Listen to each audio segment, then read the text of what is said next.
Hello and welcome to chapter 4, lecture number 4. So in the previous lecture, we deformed the terrain plane. And in this lecture, we're going to import or append the medieval wall that we created in chapter 3.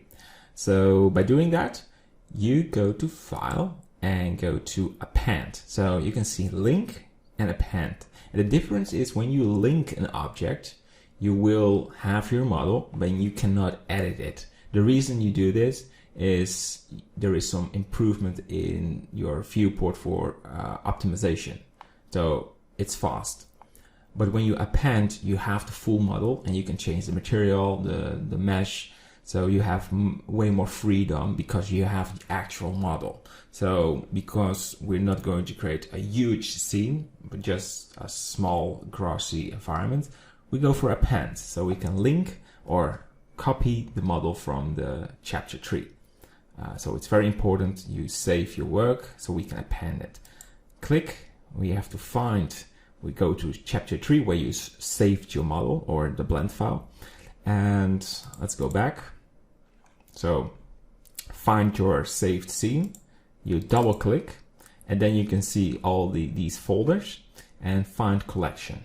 So there are two ways. You can double click collection and click on medieval wall.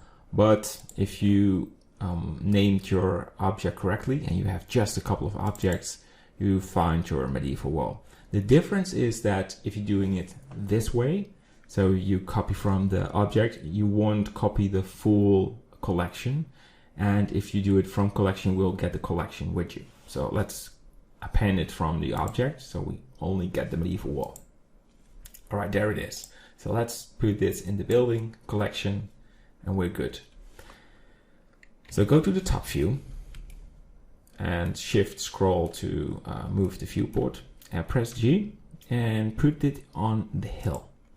And go to the camera view. And what I like to do is press R, Z and rotate this a little. G, Z to scale it upwards. So shift scroll. So you can see some part of the mesh is flying in the sky and there as well. So we need to edit the landscape. But this perspective is good. So we have some side on the wall. We have a slightly side on the right side and the gate because we're going to light these areas and the rest will be filled in shadow. And that's good for the depth in the scene. Good. But we can always change it a little later on. So I think we are good to go with this view.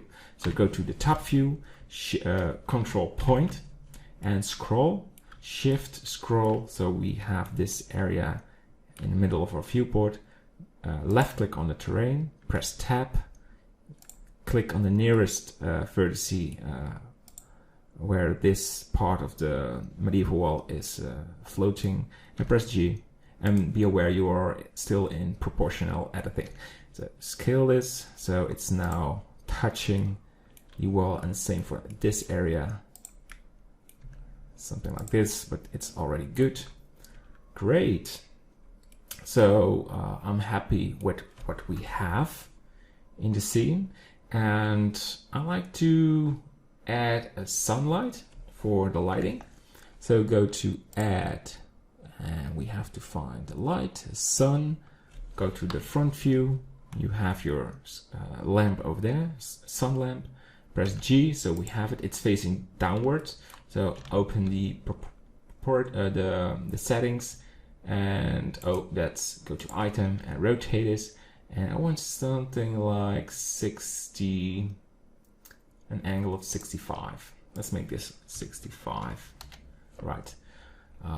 So it's casting a nice morning light on the wall. And rotate this a little. That should be good. Yeah. So let's go for a quick render or a real-time render. So it will turn gray because we're now in Eevee and it needs to load the textures. But I can already see that the sunlight is casting on the spots where we want it. It's a little bit dark, so let's increase it to 3.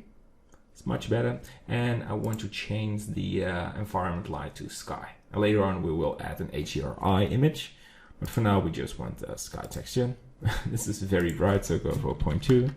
So we have some light. Good. Let's drag the camera a little bit more upwards. Yeah, and I want to have a focal length of, let's say 30. Yeah. So we can change the composition a bit. The reason is to keep the scene in balance.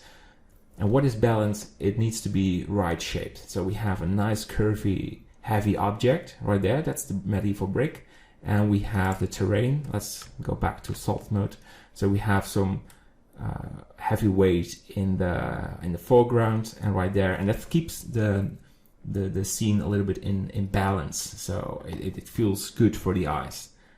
I will go into these details a little bit more later on in the course, but it's important we keep in mind to do this. All right, we're good. So we imported the medieval wall. It's stored in the building tab. So if you fully want to focus on the terrain, that's what we're going to do in the next lecture, you just left click on buildings and it's disabled. And if you want to reposition your building, you just enable it. You don't need to apply the modifiers on it. You can do that by left click on it and just turn them on. But yeah, this will slow down the viewport. We don't want that. We want to have some speed.